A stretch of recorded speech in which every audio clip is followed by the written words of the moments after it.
So I've already told you here, right? This is a bad CV example. So I want you to tell me, what do you think?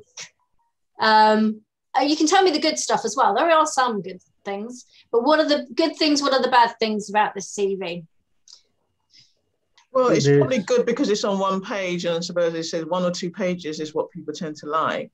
Okay, yeah, one page. I think, sorry, just to expand on that, one page, a lot of people come to me and say, one page, I've been told I have to get my CV onto one page. I kind of, yeah, that can be a bit of an overview document. I think for people of like older than 30 to try and get it onto one page is pretty tricky. So I would generally say 2 pages because there's not very much information on here to go with. So it shows that if you're doing it, if someone specifically asked for 1 page, fine. But otherwise, I would always go for 2 pages and get a bit more expansion. Yeah. I mean, I wouldn't have thought you have to put your full address and your date of birth on the CV, which is what this one's got on it. Yeah. So interestingly, they used to say put the whole address on. Now, as it's not necessary as long as you put, say, I'm based in Maidenhead, so I would put Maidenhead, Berks, and maybe put my postcode or not. Don't have to. So that they kind of get a feel for the area you live in. It's going to become less and less necessary, possibly, with now that we're all kind of working a bit more online, and some jobs are saying you can live wherever in order to do this job. But generally it's a good idea, but you don't have to put your full address. No. Date of birth, absolutely not. Age Discrimination Act, you should not be putting your date of birth on there. You were going to say something. There's no name. True.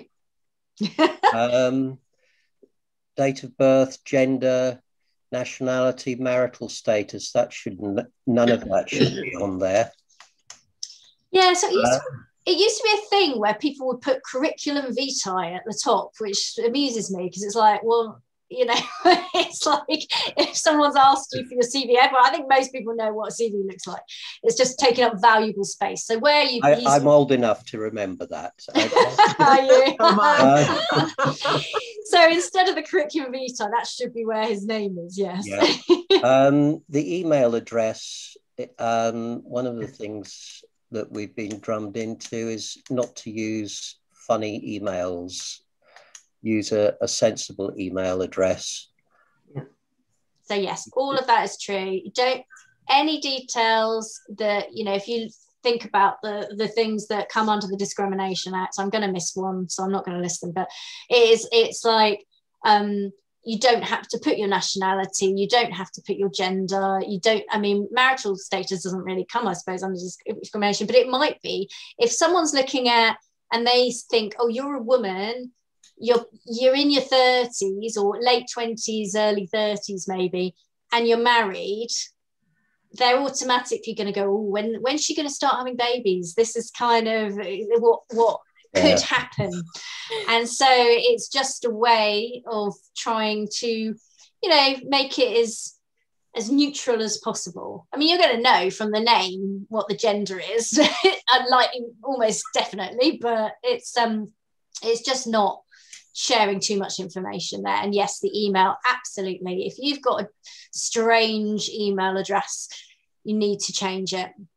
I also suggest that you put on your LinkedIn, if you have a LinkedIn profile, and there's certain industries where you don't need to be on LinkedIn, but if you're going into public sector, some of the public sector kind of don't really use LinkedIn particularly.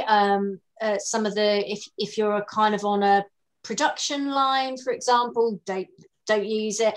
But a lot of industries use LinkedIn. I'm massively, massively pro LinkedIn. I have seen time and time again people getting jobs through LinkedIn. So that's my little plug for LinkedIn, going off at a tangent. Can I ask a question about that? And they do some good training as well. They do. On our CV, we're trying to almost not disclose anything to do with whether you're female, male, you know, anything like that. And then you send them your LinkedIn and then they've got a picture and they know. They'd have to click on it though, right? So initially, I'm just saying, as a conversation, it's sort of almost on your CV, you don't know, and then they go onto your LinkedIn profile, and you basically, there's a picture of you, and they know from your face because you've got a profile picture on there. But it's more important still to have that LinkedIn profile, because Rashid has mentioned that there are many people who have told him that if you don't have a LinkedIn profile, people are more suspicious that you don't have one, and that almost stops you from getting through as well. I think what it is, you can't. The difficulty is what we're trying to do is minimize discrimination on here, but from like your first pass, ultimately, if someone's going to discriminate, they're going to discriminate because you know, they're going to if they invite them for an interview and they don't like the look of them, then that's, you know, whatever, for whatever reason, or they don't like the sound of them, then they're not going to employ them anyway. But we're sort of just trying to minimize that initially, so that you can get someone in, you know, in front of them, or they can get more information. Now, yes, I do take your point about LinkedIn, but nowadays any manager worth their salt, before they interview someone, will do a full social media search, and if you're not on there, they'll still try and find you, and you can, you know, whenever I get people come and message me, I'll go and try and find them. Sometimes I can't find them on LinkedIn, sometimes I can, just to have a look and see what they're like. So it's about making sure that your LinkedIn profile is very professional and says all the stuff that you want it to say. And I do think it's important to have it on your CV, yes. Just to add to that LinkedIn profile, what I've been told by a few people is that if you don't have your proper profile with your picture and that, it's like, sounds like you're trying to hide something. So I think it goes the other way as well. So you have to be careful, and unfortunately that's the rules of the game of trying to find work, where they want to see everything, and if they don't, then they'll dismiss you because there's not enough information for them to work with in the first place. So anything else anyone's got to add about? The education doesn't need to go into the nursery. You know, it can stop at their degree or A levels. It doesn't need to go any sort of further back. It's not relevant anymore, not in employment status. Yes, absolutely. And actually, it's the wrong way round.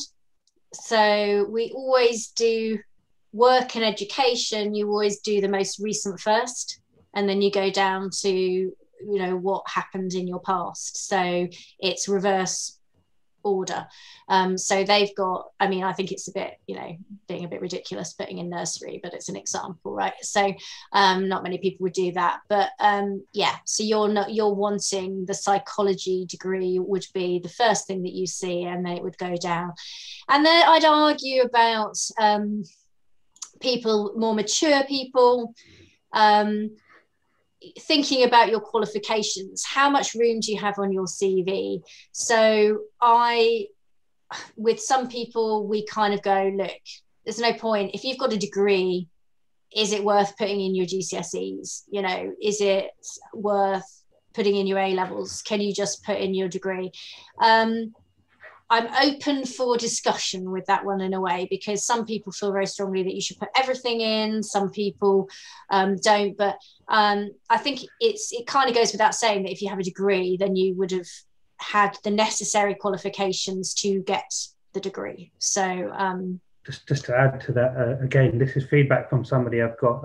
I did exactly what you said, just put my degree qualification in, thinking that, you know, once you got to that stage. But they've said that if you don't have any other formal qualifications or training to add, sometimes it's good just to put your sort of, I did a BTEC GMVQ, so add those in, because it just helps bulk it out to show that you have got education. And if you've done like a BTEC and it's quite relevant to what, you know, you're going for as well, then it can be good. You know, if you're, I'm not going to come up with any brilliant examples now, but if you're going for like a business thing and you've got a business BTEC, if there is such thing, and it, then it's good.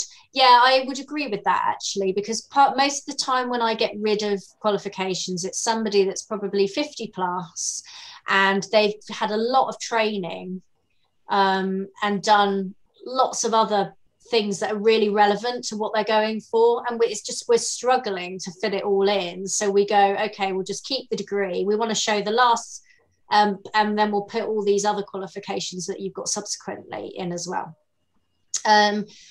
Okay, so anything to say about the work? The work experience, I think he's just given what all positions he held. He didn't really elaborate on them, what he did actually. Yeah. So I think in a tabular form, maybe you said that you should avoid tables in the Word CV. Yeah, well, I don't know if he's used, I see what you mean. I'm not sure if he's actually used the table. He might have done and then got rid of the lines. But it's just all a bit all over the place, isn't it? It's not very, I don't know. I just think the formatting's a bit messy, really.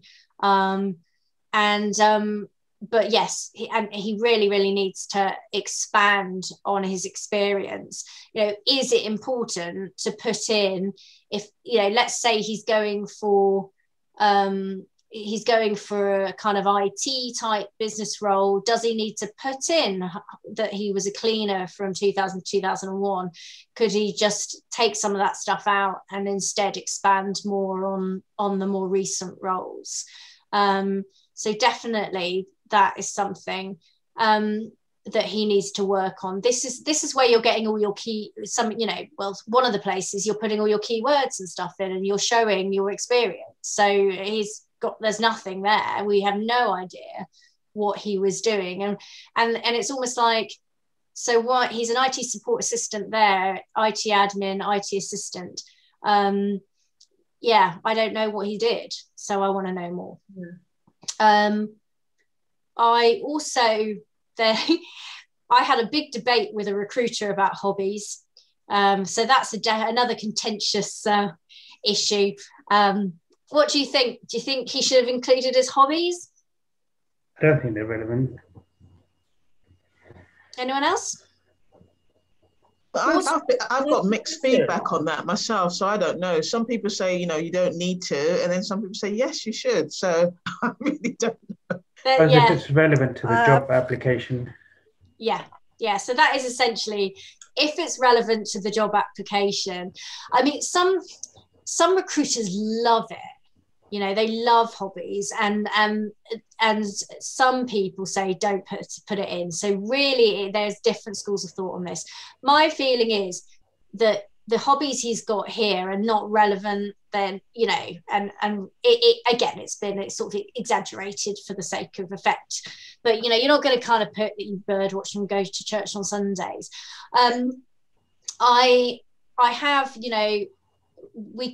there was a sales guy who used to play rugby for the county that I worked with, and he said that as an icebreaker, it just always used to be really good to have it on a CV. He would always get it's quite, sales is less so, but it has traditionally been quite a male dominated industry, but it's becoming a bit less.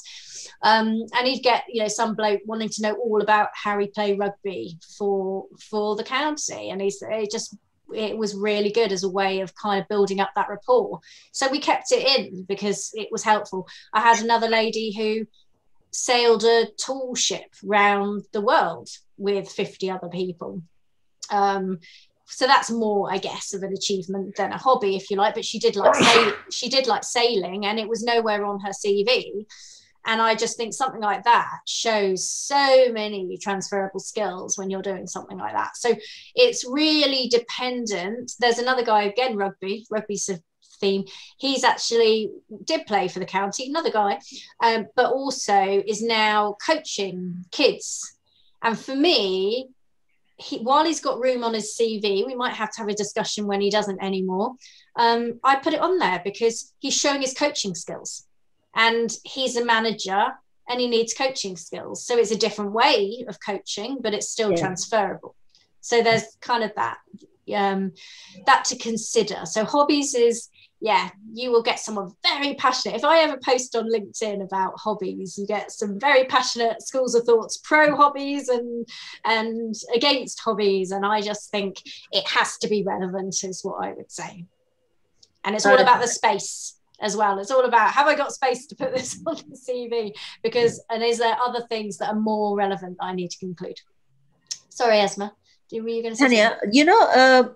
Some of the jobs, they actually ask about your grades in your A-levels, or, I mean, they ask, like, if you have for example, if you have an A or a B in English. Yeah, well, then you definitely need to include it. So just put it according to the job. Yeah. I mean, if you can include all your education, I would.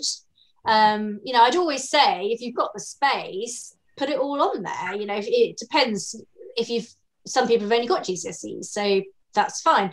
If you've got loads, it can be quite difficult, because it sometimes can take up. Some people love learning, and they've got degrees and MAs and this and the other, and then it's taking up half of the page. It gets quite difficult. So if you can get it on there, definitely include it. And if they're asking for it, definitely include it. And then we haven't talked about the profile, but I'm just going to mention quickly about the reference. You don't need to include references anymore on a CV. You don't even need to put references available upon request. You're taking up an extra line. They know. I mean, they know that they can get references if they want references, and they'll ask you for them if they need them. So you don't need to put that on your CV. Okay. And finally, what do we think about this personal profile? The font could be bigger. It's sort of, I don't know if it's the size on my screen, but it's quite small. Yeah, it's quite small. Quite small, yeah. And maybe it's on your screen, because it seems all right on mine. so maybe it's the way I'm sharing this or something, I don't know. That looks good from here. I think they need a bigger screen. Maybe if you guys are on your phones or on your, it might be teeny, I don't know. Yeah. It's great on a 50-inch television. Oh, well, yeah, you're all right, David. You're all right. I think I need that. So no, actually, I was more about the content. Have a read of it. I'm a hard-working individual who enjoys working. Yeah, that doesn't make sense. Yeah,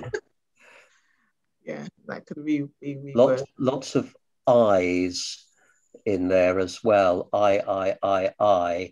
It's a bit repetitive, a bit more imagination. Like a phonics class looks like. Yeah. Yeah, so it's quite a lot. They've got some, excellent at meeting deadlines, so they've got that. But yeah, as you're right, they've repeated words. It doesn't really give me very much. 2 years of experience in business. I'd want you to say that I'm a IT professional, or something to explain what you do, and I would like to contribute to business with my excellent skills and past work experience. That tells me nothing. What skills? There's nothing, not much substance to that. So, and you're right, they do use I a lot. So again, different schools of thought, whether to use it first person or third person. I personally don't mind either way. Generally veer towards third person, but it's a lot harder to write in third person. So if you're struggling to write, I think it's okay, but yeah, not so I am doing this, I am doing that, it's too much. But I don't think people will penalise you for doing one or the other. But I would say that third person is maybe more commonly used.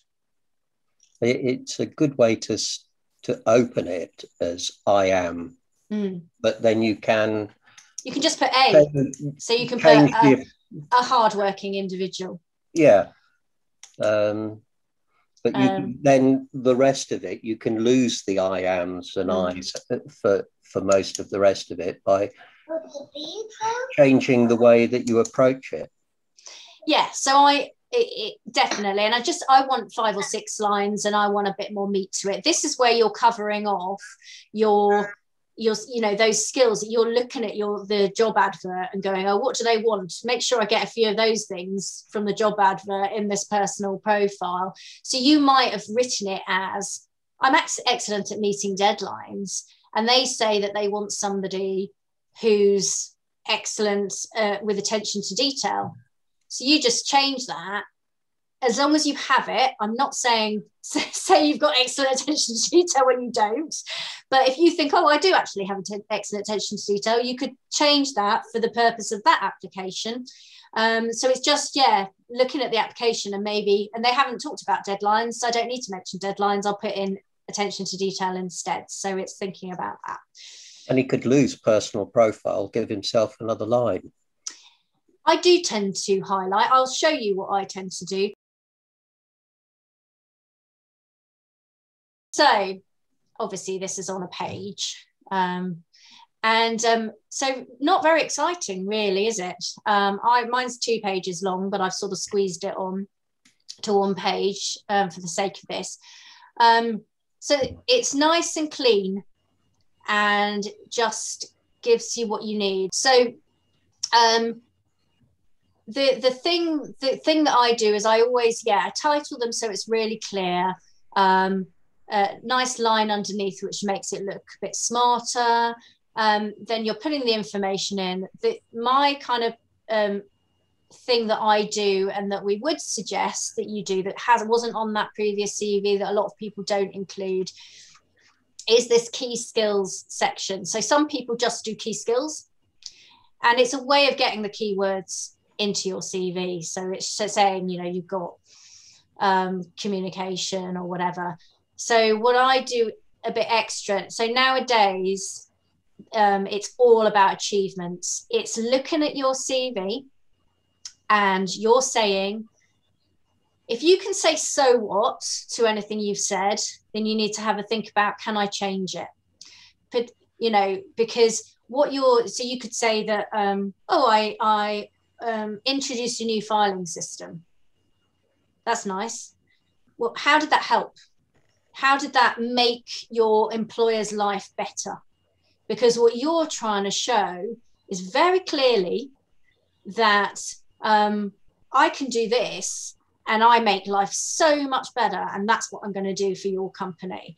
So every time, and that's what people want nowadays, they want to see it to be spelled out for them, so they don't have to work out that probably if you implemented a new filing system, that it made people's lives easier. They want you to tell them that when you did that, people could access the information at a click of a button, and it's saving them time and money.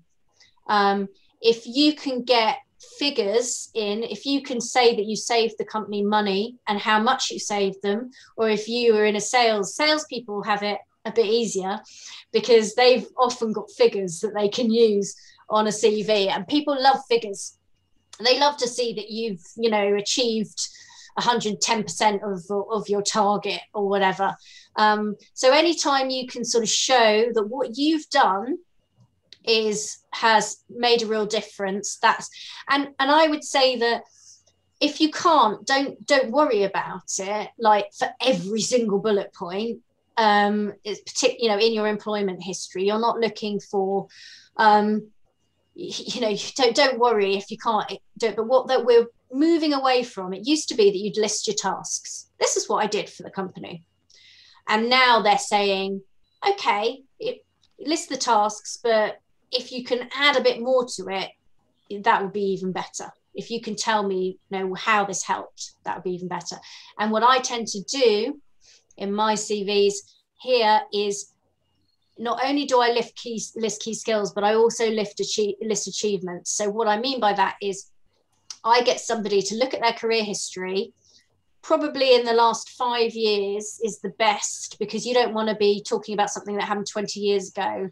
It would have probably helped you as you've gone forward with building on those skills. But really, we're looking at what have you done that you can remember doing in the last sort of 5 years. And I get my clients to tell me what are their sort of 5 to 10 things that they're most proud of. We kind of tend to start with the first 3 because people go, but then like the 5 to 10 things that you're most proud of. But it's not what you want to tell people, it's what they need to know, right? So the job that you're doing, you're thinking, what am I most proud of? And is that relevant to the job that I'm going into? But I would also include, so the person that I worked with who sailed that tall ship, we included it as one of her key achievements because she could say, you know, I learned these skills. I learned teamwork. I learned to kind of my great communication skills. So she's kind of showing how she's learned all these skills and how they help her. So sometimes you can use more personal things in there. Yeah, that's what I get people to think about is the achievements. But you might just want to list the skills and use those achievements in your employment history. The key message really is that a CV is now achievement based and achievement focused.